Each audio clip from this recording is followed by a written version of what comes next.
All right, let's get into it. We're going to break down the 10 best, most science-backed habits for getting better sleep. But, and this is the important part, we're going to rank them. We're going to figure out which ones actually move the needle. Does this look familiar? I mean, you hear about everything, right? Magnesium, lavender oil, you need blackout curtains, no caffeine afternoon, the list just goes on and on. It's so easy to get totally lost in this sea of tips. I just love this quote because it hits the nail on the head.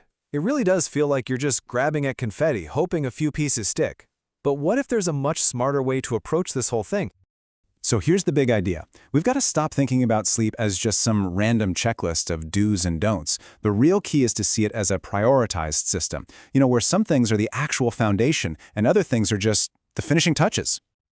And this really drives the point home. When you get the big things right, it's not just a small improvement. No, it fundamentally changes the entire game. Because without that strong foundation, all the other little tips and tricks, well, they just can't do their job properly.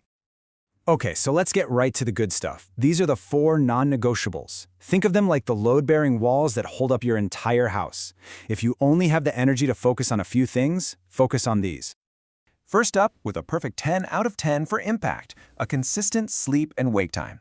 Your body doesn't just like rhythm, it absolutely craves it. This is, without a doubt, the single most powerful lever you can possibly pull. So what's actually happening in your body?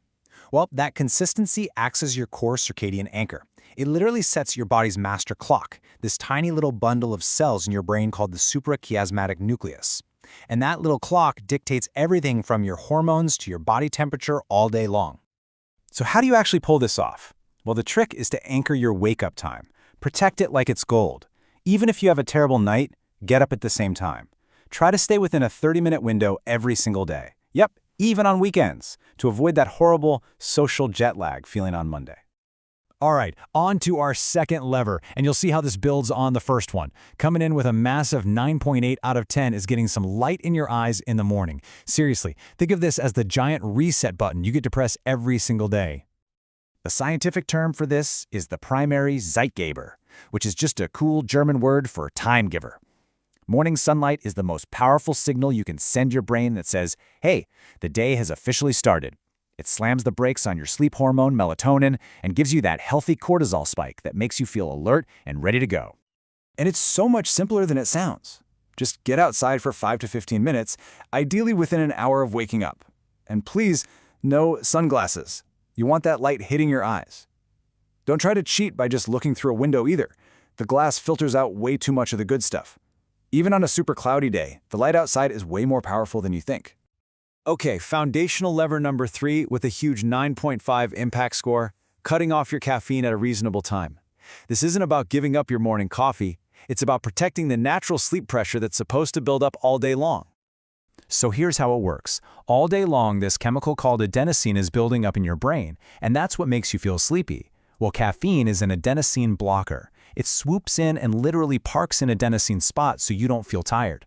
So even if you can fall asleep with caffeine in your system, the quality of that sleep, especially your deep sleep, takes a major hit. The rule of thumb here is super simple. Just set a hard cutoff time at least 8 hours before you plan to go to bed. For most of us, that's going to be around 2 p.m.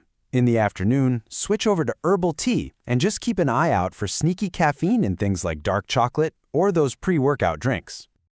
And now for our final foundational lever, still scoring a massive 9 out of 10, managing your light exposure at night.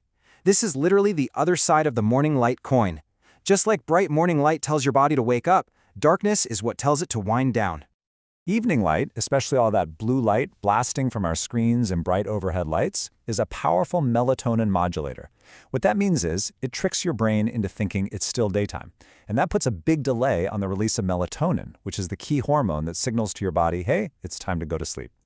So what's the fix? Simple. You want to create a cave-like environment. About 1 to 2 hours before bed, dim those bright overhead lights. Switch to some warm-tone lamps instead. And yeah, set a screen curfew. If you absolutely have to be on a device, a good pair of blue blocking glasses can really help. So once you have those 4 foundational walls built and they're nice and strong, then you can start adding what we call the supportive optimizers. These are still really important, but they work best when they're making an already stable system even better. Okay, now let's quickly run through levers 5 through 10. Now these are still super powerful, don't get me wrong, but remember, their job is to build on that foundation. Let's take the top 2 here. Keeping your room cool, an 8.5, is huge because your body's core temperature actually needs to drop for you to fall asleep. And avoiding alcohol right before bed, an 8.0, is critical. It might feel like it helps you doze off, but it absolutely demolishes your sleep quality later in the night, especially your REM sleep. The rest of these, exercise, having a routine, not eating a giant meal, they all play a really important supporting role, but they're there to optimize the system you've already built with the first 4. So, how do we put all this together in a way that's actually easy to remember? Well, I want you to think about it like you're building a pyramid. The base of your pyramid, the biggest, most important part, that's all about setting your internal clock. That's your consistent timing, your morning light, and your caffeine cutoff. Then, the middle layer is all about supporting recovery, so that's where temperature and exercise come in. And then way up at the very top, the small finishing touches, you have your enhancers, like routines and supplements. And this is probably the most important takeaway of this whole thing. If that base layer of your pyramid, your timing and your light exposure, is unstable, then nothing you put on top of it is going to work properly. No supplement, no fancy cooling mattress, no meditation app, none of it can fully compensate. The whole structure just gets wobbly and collapses. But here's the good news in all of this. You don't have to be perfect. You really don't. You just need to be predictable.